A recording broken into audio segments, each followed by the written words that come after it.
let me say a few words about prostate gland. We know that prostate gland has alpha-1 adrenergic receptors. Where are these alpha-1 adrenergic receptors and are really in the prostate or the somewhere else? Let's say that they somewhere else, they in the capsule, capsule of the prostate glands and smooth muscle cells.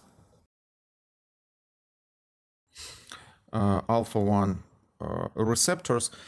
So in case of BPH, benign prostatic hyperplasia, in case of BPH, we have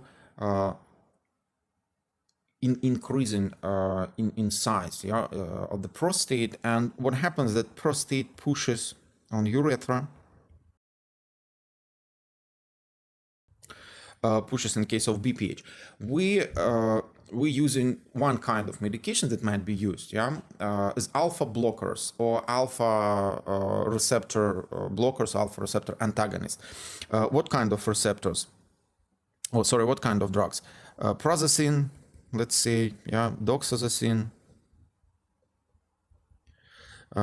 etc., etc. Administration of these medications relaxes prostate capsule, and as a result of this relaxation, we have less pressure on urethra and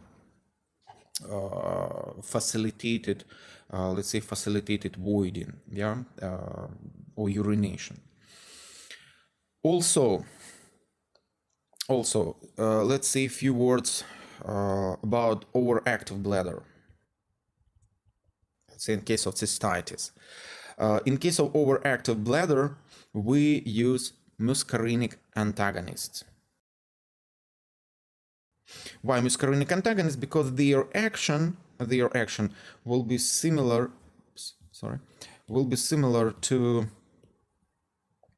action storage phase, right? So we have blockade of muscarinic receptors and we decrease excitation, but again, let's keep in mind that this is a therapeutic usage, and overdosage of muscarinic antagonists may cause urinary retention. So they may cause urinary retention. And the second situation, when we have hypoactive bladder. In case of hypoactive bladder, we use muscarinic agonists in order to stimulate, muscarinic receptors. So generally, it is one of major targets for that.